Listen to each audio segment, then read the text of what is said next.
Thank you, Trevor and Martin. I don't know about you lot, but I've certainly already learned a huge amount over these past few days, so it's really been a pleasure to be here. So just very quickly, before I get into the meat of my talk, just want to do a plug for something that is happening next year in Oxford. So we're organising the main biannual event in monitoring molecules in neuroscience. So this happens every 2 years. It's basically for people who are interested in what comes out of terminals. So it's the microdialysis, the voltammetry, PET, SPECT, MR. We've got a really good lineup. The abstract submission we think is going to be September-ish. So just keep an eye on this, and it'd be great if people would be interested to come along. There will be some student bursaries, I'm hoping as well. So there'll certainly be a student discount for this thing. Okay, so I had 2 introductions to this talk, and I couldn't quite work out which to give, so I'm going to give both of them. And what you'll see is, one is a kind of highbrow way into the way that I'm thinking about the problem of linking neurochemistry and behavior, and one's a lowbrow. But I think what you'll see is that there's a lot of links between these two. So the first is a quote which comes from an amazing novel by Don DeLillo called White Noise. And one of the characters asks, who knows what I want to do? Who knows what anyone wants to do? How can you be sure of something like that? Isn't it all a question of brain chemistry, signals going back and forth, electrical activity in the cortex?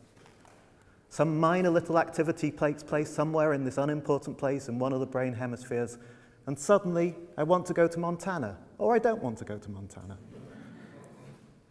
So I think that sort of captures something that we're trying to sort of get at here. So that's the highbrow introduction. This is the slightly more lowbrow one, but I think essentially it's the same thing. So we're interested in brain and behavior. So here's brain, here's your human brain, and here's behavior.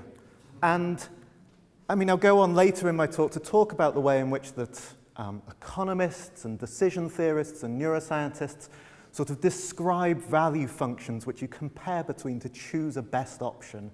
And we're trying to understand the way in which the brain chemistry and brain activity involves that. And essentially, what that means is that we have to assume that this guy down here, that when he compared all of the different options of all the possibilities of what he could do, that dressing up in a banana suit and shouting to the heavens was the optimal thing for him to do at that time.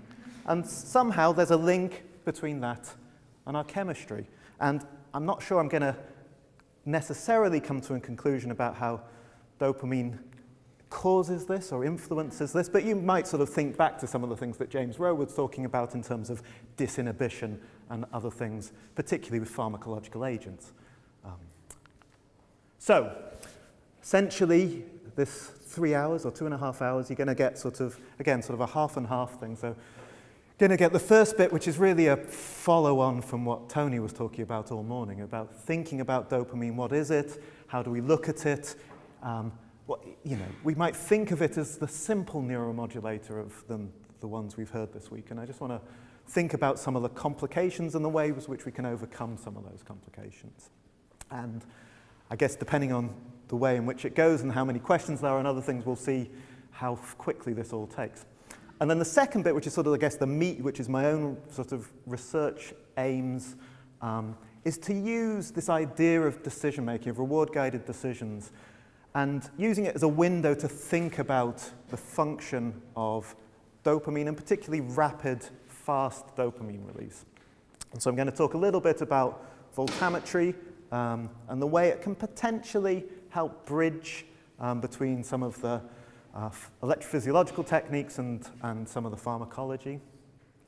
And then I want to talk about different types of decisions. And essentially what you're going to get here, I'm not going to highlight it at the time, but essentially is what you'll get is a sort of temporal evolution of my ignorance about this question.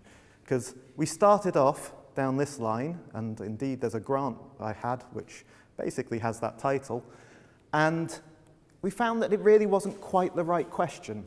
It was very interesting, the answers we got, but maybe not fully informative about the role that dopamine is playing in certain aspects of decision making. And so I want to then move on in the end to talk more about this sort of a different type of decision that might be related a little bit to animal foraging behavior.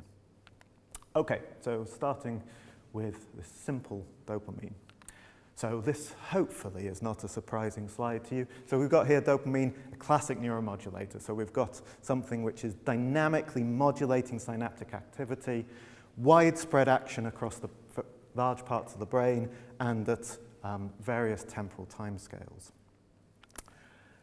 And as I think that Trevor brought up on his introductory talk, one of the things that's very appealing about studying something like dopamine, but a lot of the neuromodulators, is that there is this conservation across different animals. So here's just a very simple cartoon of dopamine projections in a human brain, so front of the brain over here. Here are your midbrain dopamine neurons, the compactor and the VTA, and you can see projections, strong projections into the striatum and also into particularly the frontal cortex. And it isn't here, but there's also projections into the medial temporal lobe. And here's your rat. So big olfactory bulb compared to on here, smaller cortex, massive hippocampus comparatively if it were there. But again, you've got your midbrain dopamine nuclei projecting strongly into the striatum and to frontal cortex. And I think actually really excitingly, there seems to be something that's really a functionally similar conserved system in invertebrates. So this is classic Drosophila. Here's sections through a Drosophila brain, staining for individual dopamine neurons. And while it used to be sort of 10 years ago, it was thought that dopamine was very much an aversive neurochemical in the fly brain, which obviously meant there was a big disjunction between the mammalian research. Groups like Scott Waddell's in Oxford have really pushed this idea that actually that's just not true, that 90% of these dopamine neurons respond to reward, only about 10% to aversive events, and that they're able to look on a single cellular level and with cell-by-cell network accuracy at the way in which reward processing happens, reinforcement learning happens, approach avoidance decisions are made. So I think that's a really exciting way that we can potentially link between very simple systems up to the human brain. Just be aware, though, it isn't all the same. So I think probably the classic example in the dopamine field is if you look in the thalamus. So here's monkey thalamus. Don't worry about what all these bits are. They're different subdivisions of the thalamus. Medial dorsal nucleus is here, I think. Ventral anterior sort of down here. These are just two lateral sections. And red is the staining for dopamine fibers and, we presume, terminals in this structure. And again, just see essentially there's a lot of it here. This is the equivalent from the rat brain. And again, I don't think you need to worry about what these things are or what it is. You'll just see that basically this is white and this is red. And so there clearly are some important differences. And at least as far as I know, I don't think that there are good theories about why this expansion, or what's the functional significance of this expansion from rodents to primates, and what it might mean in terms of some of the things which we're thinking about when we're thinking about humans and monkeys.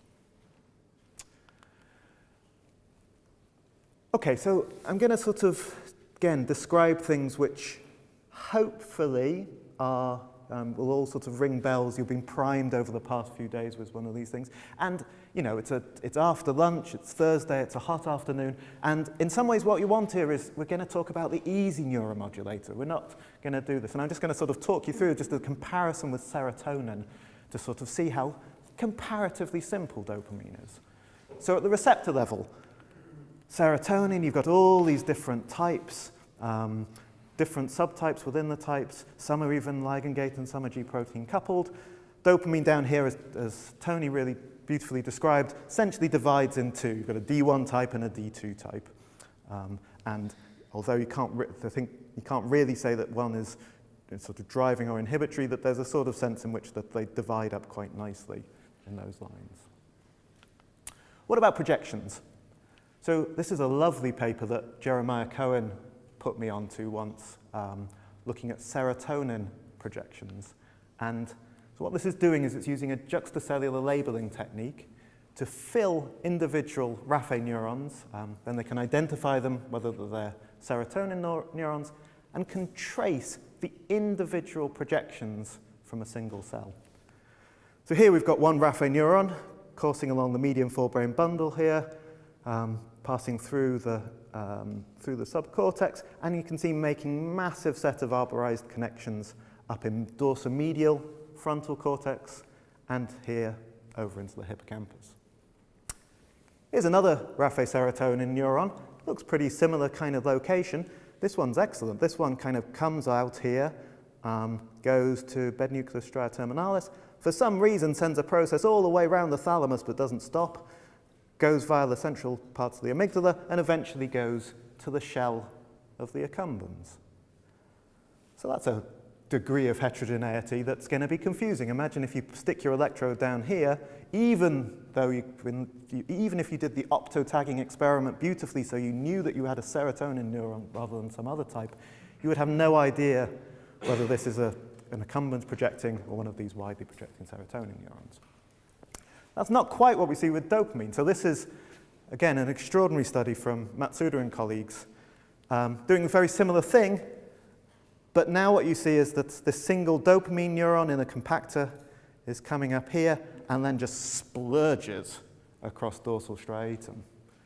So absolutely fills this part of anterior dorsal striatum. And I think everyone in this room, particularly those who work with animals, but everyone in this room should know of this paper, because whenever you are feeling frustrated with your own work, if you're feeling it's hard, if you're feeling it's taxing, if it's time-consuming, it's fiddly, look at this figure and imagine your own work within this framework. So this is the axon arborization of one single compactor neuron. So can't remember which way around. Blue and red are patch and matrix projections. So there's various numbers in the field. I don't want to go and check them personally, but so I trust the people that make these. So they reckon that the single cell in a rodent brain might make 250 to 400,000 synaptic connections. There's an estimate, which I still find it hard to quite follow through, that in the human brain, Paul Bolam claims that a single axon, if you unraveled it all and put it sort of end to end, could be 4 meters long. It's an extraordinary system. And Paul Bolam's got a very interesting set of arguments that maybe that's why these neurons are particularly sensitive to oxidative stress in things like Parkinson's disease, because essentially keeping all of this going is hard work. And so as soon as you've got any stress, these are going to be some of the first ones to die. And functionally as well, I mean, everyone knows what dopamine does, right? So there's films called Dopamine, this ridiculous book that came out recently, The Dopamine Diet, my favorite one, which was from the Guardian newspaper, a very reputable newspaper, talking after La La Land about you can dress yourself happy with dopamine dressing by putting on a yellow outfit. And I guess to some extent, it's clearly wrong, but maybe it's not far wrong. So we all know that dopamine signals something about appetitive rewards. Here's a classic Wolfram Schultz raster plot recording from putative midbrain dopamine neuron. You see there that you give the free juice at this point, and you see that very fast phasic response to the neurons. And even if you take a technique which is much slower temporally, like microdialysis, and just look at the response across different brain regions to giving them some chocolate, again, shell, core, and the medial frontal cortex, you're seeing an increase in dopamine, even across very slow timescales. And we also know that it's not just the rewards themselves, but it's those predictors of rewards. So if a cue is associated with an upcoming reward, then you see responses to the cue, and equally to the cues also drive dopamine release after learning as well, even again in microdialysis. I'm going to avoid the debate on aversive processing because I think it's a thorny one, and I don't think anyone's got the right answer perfectly, because it's very difficult to do the direct comparative study well where you equate value and salience and stuff, and I think things on both sides. So essentially, certainly Okihide Hikosaka has shown that in monkeys that there's some dopamine neurons that respond to free reward, and that same dopamine neuron seems to inhibit. So this is an air puff. Interesting aside, I was talking to someone who works with monkeys in a lab in the US, and he says that quite often a large subset of monkeys will choose air puff over nothing. So again, I think there's a question about exactly how aversive that is over time. But there was also a population that they found which seemed to respond with a phasic excitation to both reward and to the air puff. And interestingly enough, they seem to have some anatomical separation. So that what they've ended up, and I think this would agree with what Tony was saying this morning, sort of more like salient cells in a slightly different location to the ones which are more classically involved in value processing. I don't think we even were particularly fully helped by looking up at release either.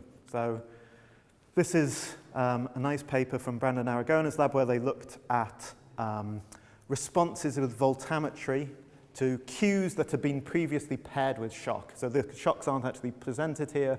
These are just the cues that are involved. And you can see there that when this cue comes on, there's this marked decrease in the likelihood of phasic transients. But as Tony was alluding to this morning, when you look with microdialysis, that there may also be tonic increases, depending on how the task is run, following a foot shock in dopamine release, or dopamine levels at least. Just as an aside, and I guess there's two parts to this, one that's sort of interesting in terms of data. One is a sort of general thing that I remember being told, and I think it's absolutely true, which is it's just interesting to run experiments and see what happens. So it's very tempting when you're starting off as a student or even as a postdoc to try and decide an absolutely perfectly controlled, brilliant experiment that's going to answer things. But it's actually just good to get your hands dirty because you find things out then. So this is an experiment that was for completely different purposes. So we're just doing some anesthetized recordings with voltammetry in mice for a different reason. But one of the things that we needed to do, oh, not me, this was my postdocs, Marius Panaggi and Tom Jans-Price, that they just wanted to check the depth of anesthesia. So gave a toe pinch response just to look to see whether the animal was deeply anesthetized at the time. And it was, no response whatsoever, except in the dopamine, in what we assume was the core of the accumbens, though we haven't found out yet, you get an enormous dopamine release. And again, what they tell me is this was actually bigger than they got from electrically stimulating the VTA. So again, this is an N of 2, I think now, but I don't think you can argue against that. So watch this space. I don't know where this story will go, but there's something there. Okay, so back to the comparison. So serotonin, so an idea for a while, and I think still sort of around the edges, was that serotonin might be the sort of opposite complement to dopamine. And what you might imagine then is that serotonin, if you record from identified serotonin raphe neurons, that they might code things that are essentially the opposite of dopamine. And to some extent they do. So this is, again, a lovely paper from Jeremiah Cohen when he was in Naochida's lab. So this is using optotagging. So this is where they're identifying the type of neuron by using light in order to tag the cells. So we know that these are serotonin neurons. And just with, again, very simple Pavlovian conditioning with either reward, nothing, or, again, this air puff. And so what you see here is that the population response of serotonin neurons respond to punishment. That's great, and much more than reward. But what you also find is those same population seem to, at the time of the cue, code for reward over neutral over punishment. So that starts to muddy the story a bit. Then you look at the individual units, and it all goes off. So you can see the odd one here that looks like that group average. Here's one where basically seems to respond particularly to the reward, but not to the outcome. This one doesn't seem to respond to much at all. This one has a very similar coding to the one I showed you, but in the inhibitory domain. So you're most inhibited by reward over the others, and you're most inhibited by punishment. And the eagle-eyed of you will also see there's something funny going on here at the tonic baseline levels as well. And in fact, there's some nice analyses in that paper that go and suggest that actually so they blocked whether you were in a reward block or a punishment block. And depending on that, you saw again these tonic changes in the serotonin neurons, at least in some of them, not in all of them. Do these project to different places, or they happen? We don't know. So all that they do is they use by basically virally putting channel rhodopsin into the serotonin neurons, you can use light to check whether the neuron you're recording for is likely to be a serotonergic one rather than a different type. But they don't do the juxtacellular labeling, which will then actually see where that cell is and what its processes are.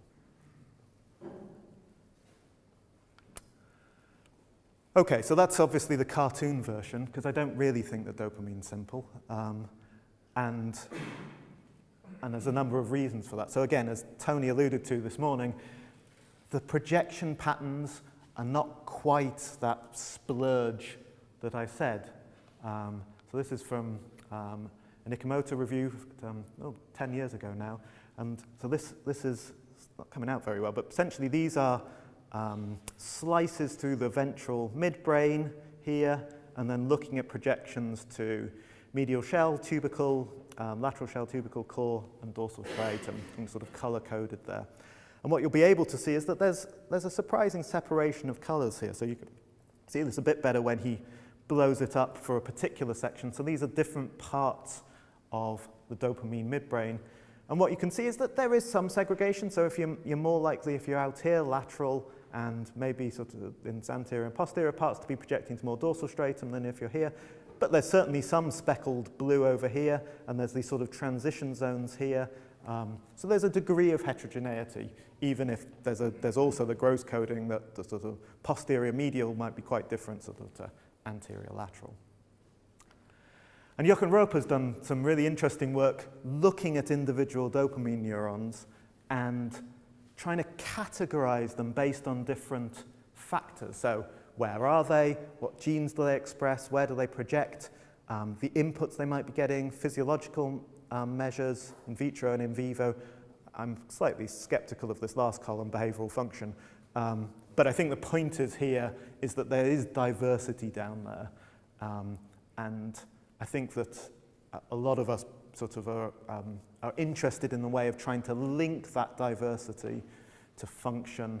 And I guess, as you'll see, I think a very interesting open question is whether the heterogeneity we see at the terminal end relates simply to some of this anatomical separation, or whether there's also it's issues to do with local processes at the terminals. And of course, I hope this is sort of, basically this is what every talk in some way this week is trying to push at, which is that it's not straightforward to study neurochemistry, and particularly when we're trying to link it to behavior. And that's because that there's all these levels you can work at. They've all got their advantages, but they only tell you some part of the story. So obviously you can, and people have, and done a lot of recording from dopamine neuron activity. And you saw that beautifully this morning in Tony's talk, the riches that can be gained from that kind of work. And something that I'm going to talk about more as well is that actually you want to look at the way in which the dopamine is then released at the terminals. And currently, and probably for a long time coming, perhaps even never, we won't know exactly what the input-output relationship is here. It's just too complicated. There's too much that's happening up here that we can't know about to know about exactly how activity here relates to release. And again, I mean, this is essentially summing up 3 hours this morning in a single sentence, but Tony showed absolutely beautifully that these are exquisitely regulated by other structures and other neuromodulators.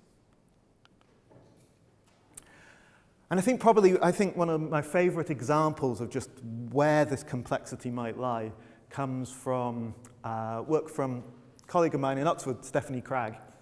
And she's been very interested in cholinergic interneurons in the striatum, and have been very interested in understanding their function and understanding how they interact with dopamine neurons.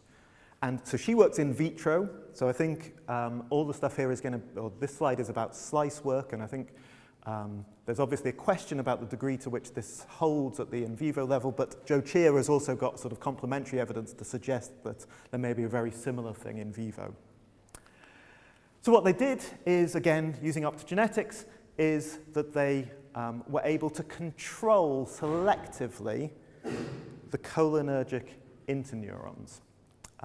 So don't worry about what's here, but so chat is allowing you to target those cholinergic interneurons. This is channel rhodopsin tagged with EYFP, and you can see very nicely that the two are overlapping and merged. What you've got over here is recording using voltammetry in the slice of the dopamine evoked by stimulating those cholinergic interneurons. And what you have to remember here is because we're in a slice, there is no activity at the level of the midbrain. You're cut off from that. There's nothing here. So all you've got here is the cholinergic interneurons eliciting fast, phasic dopamine release that looks very similar to what they see when they locally electrically stimulate dopamine release. So I think that's a really extraordinary result, and they've actually gone on to show that even if you stimulate cortex, projecting down onto the cholinergic interneurons, you can see a very similar thing. And I think we're all very excited about the way in which you can think about, so one of the things that we'll talk about a little bit is that the idea is that dopamine might be important in signaling something about prediction errors, how surprised you are by reward events. But technically, that prediction error is separate to something that scales it, so a learning rate parameter. And I guess one of the things that a number of us are interested in is the degree to which could this input, to some extent, provide a scaling factor for some of those reinforcement learning signals. So, sorry. Yeah. So how do you interpret this? Do they interpret this as these interneurons releasing dopamine, or is it that they activate some terminals that are left in that slice or doing neurons? So basically, the interpretation of this is that the cholinergic interactions with the dopamine terminals themselves can cause dopamine to be released.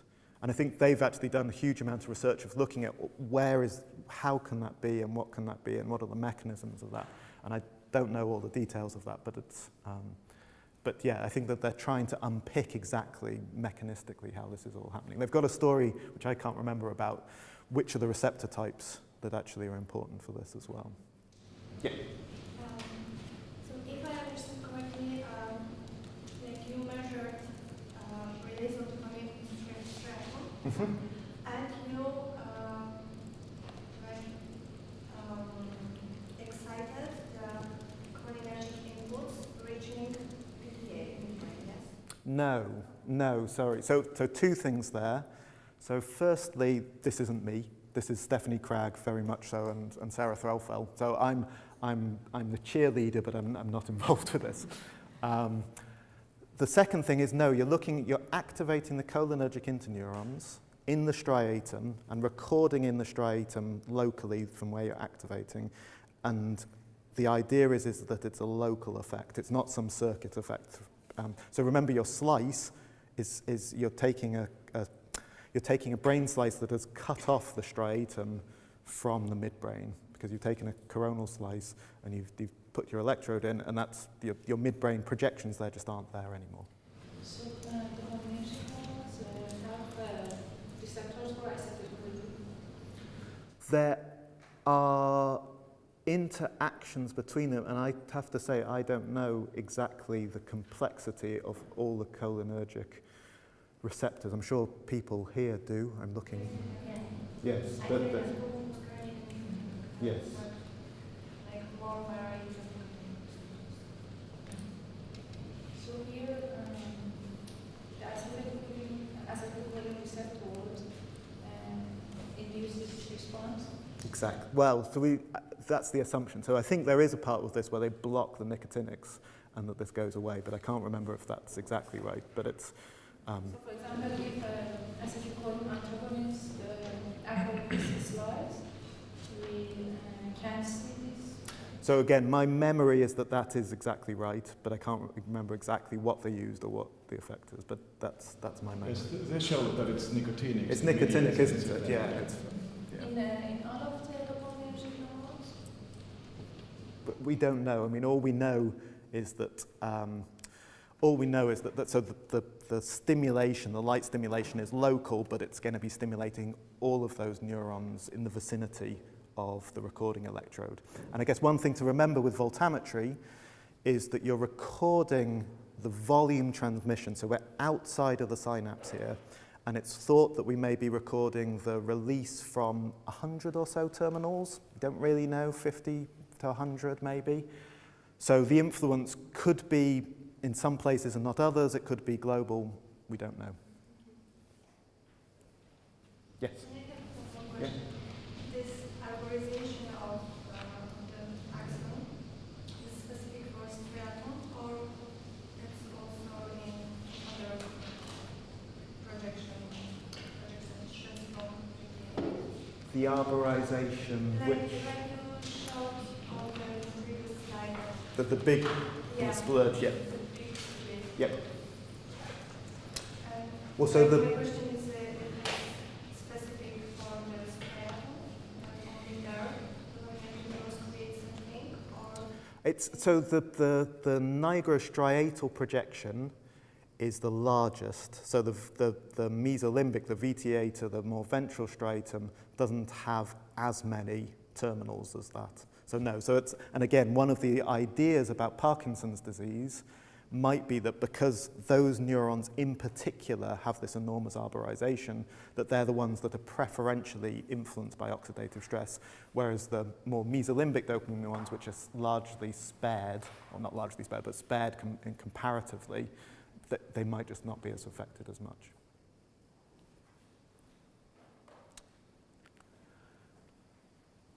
Okay, so of course, again, once the dopamine's released, as Tony mentioned this morning, that's not the end of the story as well. So there's various things, depending on where you are in the brain, that influence whether or not, how long dopamine stays around in the synapse. So in your striatum, obviously, you've got recycling by the dopamine transporter. It's not really any of that, very much of that at all up in cortex. So it's a bit, as far as I can understand it, it's slightly confused about what's happening in cortex. So there's an idea that the norepinephrine transporter, noradrenaline transporter can do some. And there's also potentially breakdown with an enzyme, COMT, that can influence these things. And so here's just an example of that. So again, this is a slice recording. This is from Sarah Jones's lab at Wake Forest. So here again, we're just looking at stimulated dopamine release here, nice phasic signals. And you apply a drug which pharmacologically blocks that. And what you can see is when you've just put it on, very little happens, but if you wait 20 minutes, you see this massive augmentation of the signals. So both actually in terms of the size of total size of the release, and also then in terms of some of the uptake parameters. This is pharmacology. Oh, sorry. Is this a method of accessing Walton? No, so I'll get on. Oh, sorry about that. So no, so this is fast scan cyclic voltammetry again. So this is using carbon fiber electrodes to measure at 10 hertz the concentration of, potentially concentration of different chemicals in this solution. And this patch of color here and the negative up here is basically indicative of dopamine release. That was obviously pharmacologically. Oh, sorry. Yep. There was some dose response effect. In here, no, this is a timing one here. So this is. No, on top, like 1 micromolar, is that?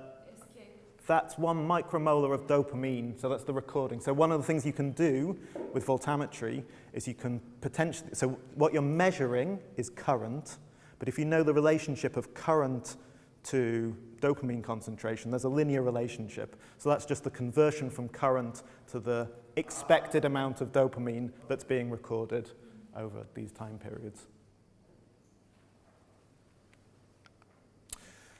So that was pharmacologically manipulating dopamine release, but actually the levels of that naturally vary across the striatum. So this is a sort of cutout of a striatum, a coronal slice. You can imagine a corpus callosum here. This is half the brain. Cortex would be up here. And the darker grey it is, the more DAT there is in this cartoon. So when you're up in dorsolateral striatum, there's quite a lot of DAT around. As you come more ventromedially, there's less and less DAT. And in principle, what that would mean in a totally uniform world is that that single phasic release event might be quite tightly constrained by time when you're up here in the dorsolateral striatum, but as you come more ventromedially, you see in the core it's a little more extended, and in the shell here, really kind of markedly extended. These are cartoons. This is not sort of real data. This is a review from Jeff Wickens and colleagues. But again, you can think of this, that this is an interesting effect just from a single dopamine release. It also potentially has implications on the way in which learning and motivation might occur in these regions. So again, as a potential theory, though I don't think anyone has got any strong evidence in favor of this, you might know that dorsolateral striatum is more closely tied with actions. So maybe you want to reinforce actions with a very tight precision. So that would be maybe quite useful to have these very tight phasic releases. Whereas you go more ventromedially, maybe that you're not looking just at action by action, but somehow more about the general goal, or and in which case having these slightly more extended signals just could be very useful for that kind of thing. Again, just to highlight that we're a bit confused about cortex. This is some work that Cleo Korn in my group had been doing over a few years in collaboration with Liz Tunbridge. So Liz has been very interested in COMT inhibition and sort of about what happens. And so we were just interested to see, could we see anything up in frontal cortex? Again, this is in anesthetized animals, that would modulate the degree to which fast phasic signals might sort of manifest themselves. And the answer is basically no. I'll give you the quick answer. So here's blue dotted line is vehicle, COMT inhibitor. You can see there's absolutely nothing on this fast time scale whatsoever. This is COMT plus DAT to see if we could push it out. Not surprisingly, there really isn't very much DAT, but we don't see anything here whatsoever. We've tried atomoxetine. I don't think there's much. There may be a little small effect, but I'm not convincing. The one thing that does something is amphetamine. So I haven't got the data here, but basically amphetamine, you get this nice increase in a phasic release. But that's the only one we found that does anything up in cortex particularly. And of course, it's not just dopamine release that matters, not just how it's around it, it's obviously also the receptors and the states of those. And I'm not going to say anything more than ask this man, because he'd covered that beautifully this morning. And that was just a snapshot. That was just a single time point. That's not even taking into account that this is happening continuously over time. So sort of Tony alluded to this morning that there's these two major modes, lots of them neuromodulators, but dopamine cells in particular have been associated with this. And obviously Gary's talk on noradrenaline came up again. So you've got this idea of these fast phasic signals, these very sort of few hundred millisecond signals, and this sort of background tonic levels. This Wolfram-Schultz sort of suggested potentially that what you're measuring with voltammetry could be slightly more like the response to these phasic events, whereas microdialysis, for instance, might do a better job at picking up something about these tonic levels. There's clearly something extremely different about this response and this background, and I think, again, Tony this morning showed really elegantly about the way in which that these might have complementary and balanced roles.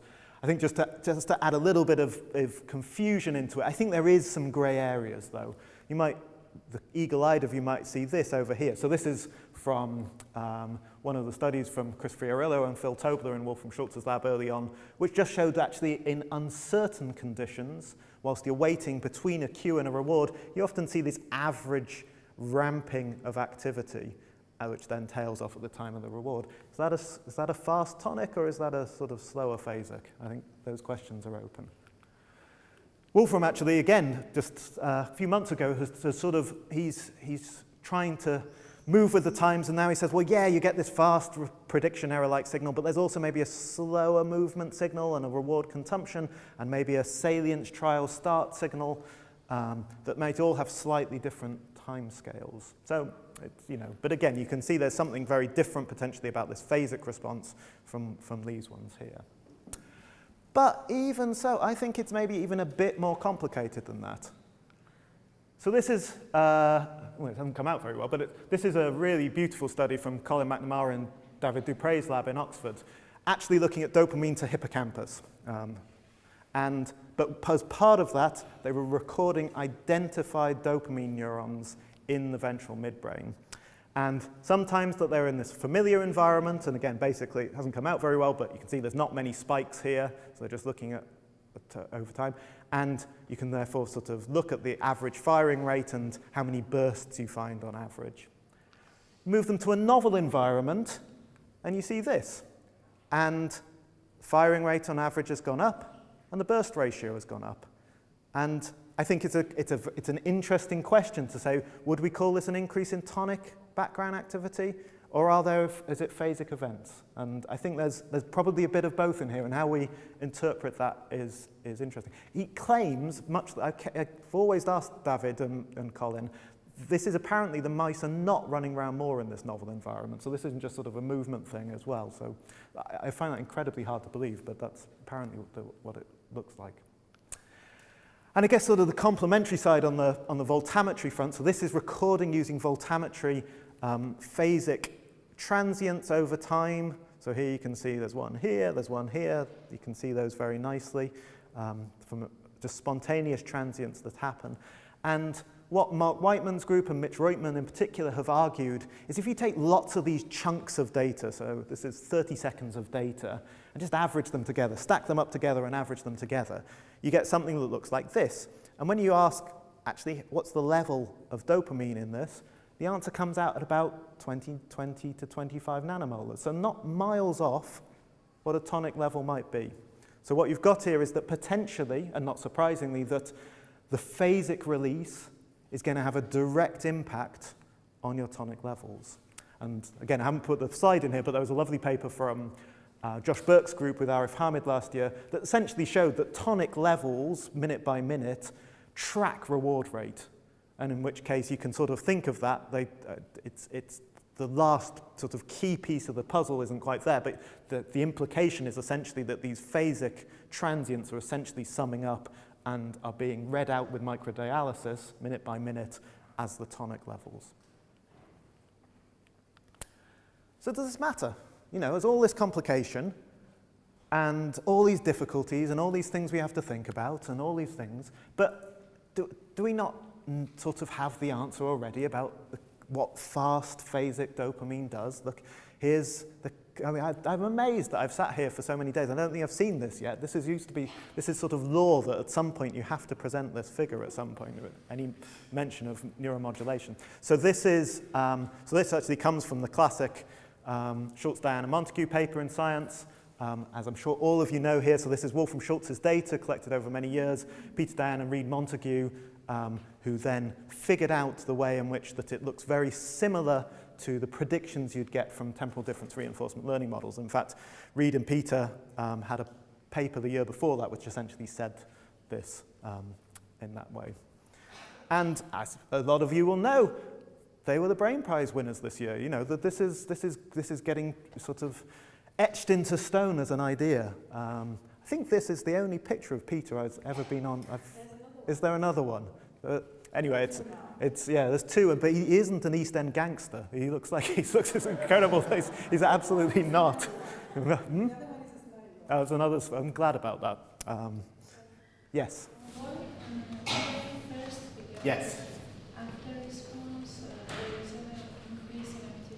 Sorry, let me talk you through this. Yep. So this is sort of one of the, and I'll get onto it in a little bit more detail. So this is possibly, sort of, I would personally rank this alongside sort of the seductive nature of place cells, of one of the most beautiful examples of experimentation and theory coming together.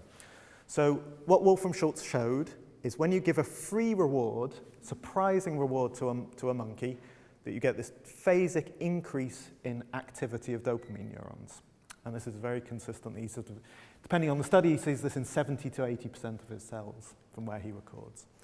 But if you teach the animal that a cue predicts the reward, then that phasic activity transfers to the time of the cue, and then when the reward comes, there's no response. I think there is response, maybe once, and then there is reward.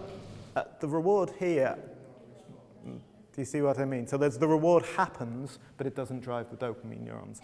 And what you can show formally is that this is exactly what you would predict if it's the surprise about a future state, reward state of the world, essentially. So here the surprise, because you now know in time when you're next, the reward is going to increase, and so you get the prediction error is happening at this point, but you're expecting the reward, and then it comes so that there's no error at that point. But a confusion is an interesting one, because of course there is a response as well. I know, and it's even more so in mice. And that's not on the x-axis. No, I know. Yes. And I should say, so when I first went out to Seattle to work with Paul Phillips, Paul used to refer to something about this as the Cambridge paradox. So the Cambridge paradox to Paul, and this is actually published in a review article, not by Paul, but by somewhere else, I think it's one of Jochen Roper's one, is Wolfram, at least in the early 2000s, would describe this rather homogeneous dopamine response as a kind, which would then be broadcast to the brain as this kind of global reinforcement signal. And in some ways you can see exactly why he would think this, that he sees this very same pattern of activity in neurons, in his dopamine neurons, and as you said, as we saw before, these single neurons are projecting incredibly widely within the brain region. And as a lot of you know, were Wolframs at the University of Cambridge, as is certain other illustrious members of the community, a department away, who for the longest time have been mentioning and noticing that if you record dopamine and if you manipulate dopamine at the terminal level, that the same thing doesn't happen in every brain region. So this is just one example from a paper from Ritsuko Ito and Barry and Trevor, where they found that using microdialysis that a K-impaired cue was increased dopamine efflux in the core, but not the adjacent shell of the accumbens. So the paradox here is that we've got two, sort of some of the really sort of leading figures in the field of dopamine within, 250 meters of each other, and somehow that this existed in the literature. And so some of you might be saying, hang on, but Mark, you just talked all about timescales. We're talking 200 milliseconds, here we're talking maybe 20, 30 minutes. But it's not that. So let's go to our classic free juice response from a monkey in Wolfram Schultz's lab. So I think this is a beautiful paper from Mitch Reutman's lab, and it's very simple, but it's absolutely lovely. So what they did in different animals was to record, using voltammetry, dopamine release in the core, the medial shell, dorsomedial, and dorsolateral striatum. And that they verified if you electrically stimulated the medial forebrain bundle, you could see dopamine release in all of these brain structures. Again, there's some interesting kinetics. The least release was over here in dorsolateral, most in ventromedial. But you could see dopamine in all of these places. They then did the thing that they took these animals, put them in an operant chamber, and gave them a free reward, just like Wolfram and his team have been doing for the monkeys. And what they found is they'd only see dopamine release in one of these four brain regions, in the core of the nucleus accumbens. Nothing in the shell, nothing in the dorsomedial, nothing in the dorsolateral. So that doesn't sound like a global reinforcement signal at the moment. But you may be thinking, okay, well, it still doesn't necessarily, maybe there's just something technically which means we can pick up with voltammetry things in the core, we can't pick up signals elsewhere in the brain. That's a possibility. Maybe we're extra synaptic, that just hoovers everything up before it gets to the electrode, essentially.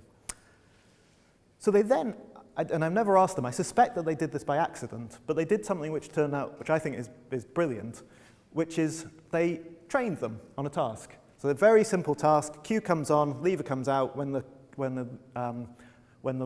cue is on, if you press the lever, you get a reward. Very, very, very simple task.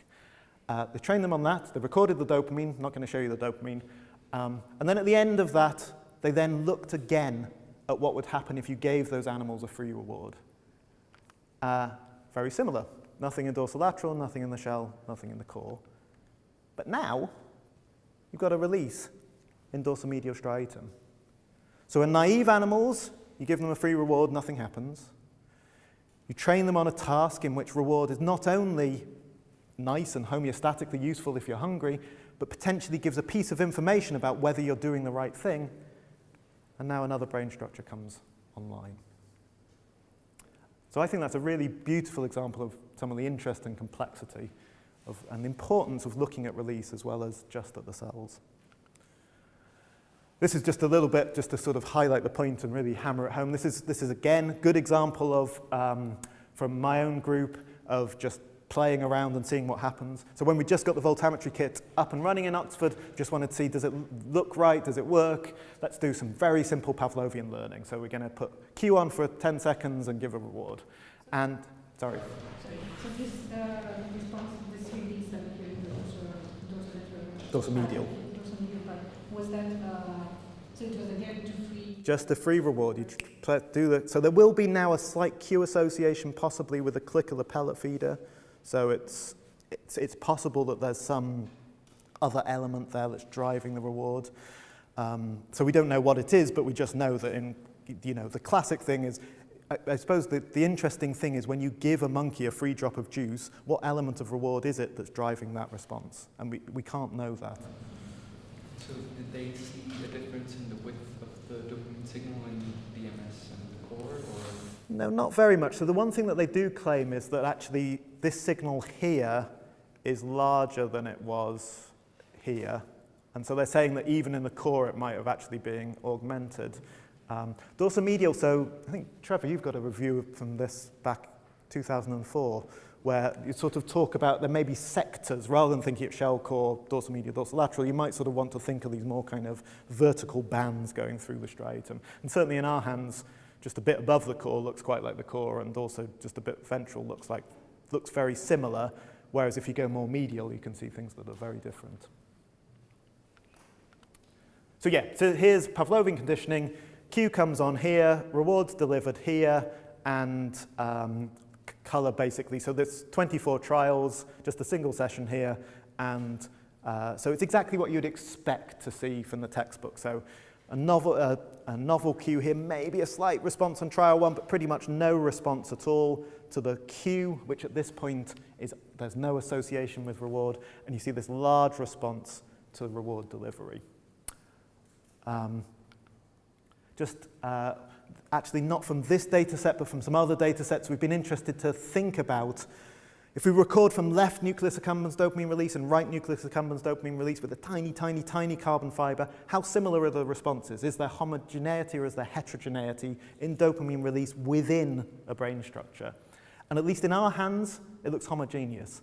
So this is just doing a correlation of the peak response to the outcome of one electrode versus the other, and these are the R values. And you can see that some are ridiculously high, but a lot of them cluster around the 0.7, 0.8, basically. So I really think that basically what you see on one electrode in one brain structure looks very similar to what you see in the other hemisphere, at least for this brain structure. Yes? Why is it the case that in this example the reward-related activity doesn't move toward the cue after 24 trials? That should happen, right? It does in some animals. Basically, it's usually, but in some we do see that it doesn't happen much in day 1, actually. And actually, so the classic one in Paul Phillips's Nature Methods paper where they show it, it's actually not happening till day 3 or day 4 that and it seems to be then that it's later. But we do have some animals where you start to see it picking up. Okay. So you're going to show us how this develops throughout the striatum? Not quite. I think comparisons among the sectors Yes. over time is key here. It is. They're not straightforward experiments, but you're absolutely right. What I will show, well, I'll get to your point in a few slides. I'm just going to do one other, oh, Tony. Come I on. just want to mention that Wolfram Schultz's animals are incredibly overtrained. So that's why you start to see the movement to the cue, whereas this is very early on. It is. But it is an intriguing thing. So one of the things that keeps coming out from Nawachida's mice studies is that 12 days, 13 days, when the animals are showing licking responses massively to the cue, you still get a big US response. So there's interesting things about what that timescale means, I think. Yes? How are the electrodes calibrated? These... They're in two different hemispheres. Yeah. So is the sensitivity different? As if it's So all we're looking at here is whether the pattern of release in one hemisphere relates to the pattern of release in the other. So in fact, I took it off, but this is like, we originally called this the best electrode and the worst electrode of the two. It's just literally what they are, and we're just looking at the correlation. So it shouldn't matter if one is super sensitive and one isn't very sensitive, because we're just looking at whether they vary across time similarly. Just a quick aside, I put this slide in this morning after Tony's talk. So this is rat. We started off doing all of our stuff in rats. We do quite a lot more now in mice, and there are some intriguing differences. So here you can see very little cue response in that entire session. We've done, for a variety of reasons, which I won't go into here, some work in mice where we just play, we show neutral cues. So cues, basically, we turn a light on or a different light on, and we look at habituation responses to them, essentially. So these are cues which are not paired with reward, and are explicitly not. So that's important. So there's no effective reward here. But in the mice, we see massive dopamine to cues, and we see it consistently. Every time we've looked in the mice, we see these strong phasic responses to cues that persist. And again, the patterns that we see compared to the rat are really quite markedly different. And I think that's important. The other thing, just as an aside, so the blue here is wild-type mouse. This sort of extended one up here is a GLUA1 knockout mouse. So this is a mouse which has a global genetic alteration so that it's a type of AMPA receptor is not functioning.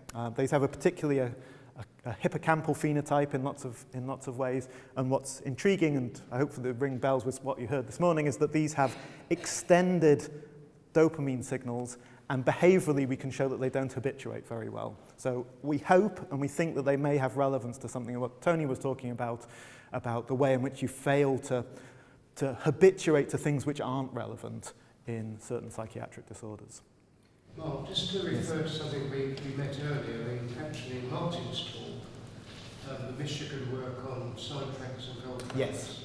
So, did you screen your rats before you... We didn't. did this? And, I mean, is this a gold tracker type? Is that your thinking also? Well, yes, no, I do see. I think, so, I mean, as lots of people, this was with a panel light, and this looks like a classic sign tracker response, and that basically what we see here is that over time you do get a transfer to the cue and it sort of disappears and you lose the US response. I think there is an open question. Mice don't seem to sign track in the same way, is my understanding. I don't know. Mice, we don't really know. Yeah, so I think it's an open question about how the mice are doing this, really. Yeah. Like on this picture, it looks like the release of dopamine in knockout mice and wild rabbits, level almost the same. It's just really time. So the picture, it looks like when you have some dopamine transporter deficiency. So you also have this kind of very, very long dopamine fluctuating. So Yep. just how it's connected there. And what I haven't got here, because again, just for time-wise, we've got similar responses to unsignaled rewards.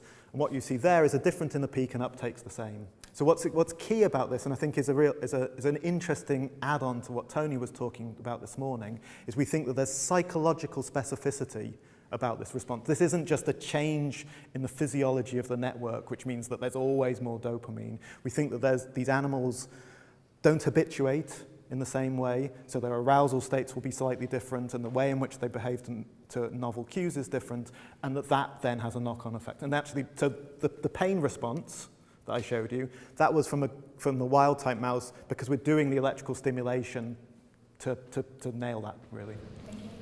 Yes? So if it's habituation, if you train it much longer than the rat, will you end up with sort of a similar pattern to the rats?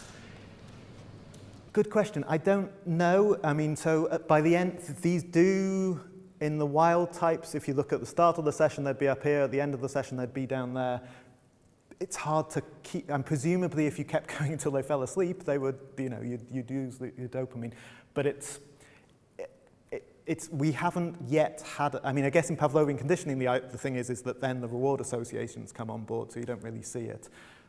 So I think you probably could get rid of it. So one of the intriguing things about the GLUA1 mouse is that they're terrible at short-term habituation, but they're fine at long-term habituation.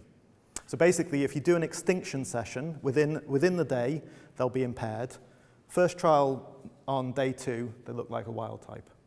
So I think that again, there's obviously other longer-term processes that would come in and then potentially alter these effects. Yes. Mark, there is a knockout mouse. It looks like a long-lasting dopamine release, and obviously there is a dopamine uptake process. No, so this is what someone else mentioned. So if I show you, which I haven't got here, if I will show you the response to an unsignaled reward, you see a difference in the peak signal, but the uptake is identical.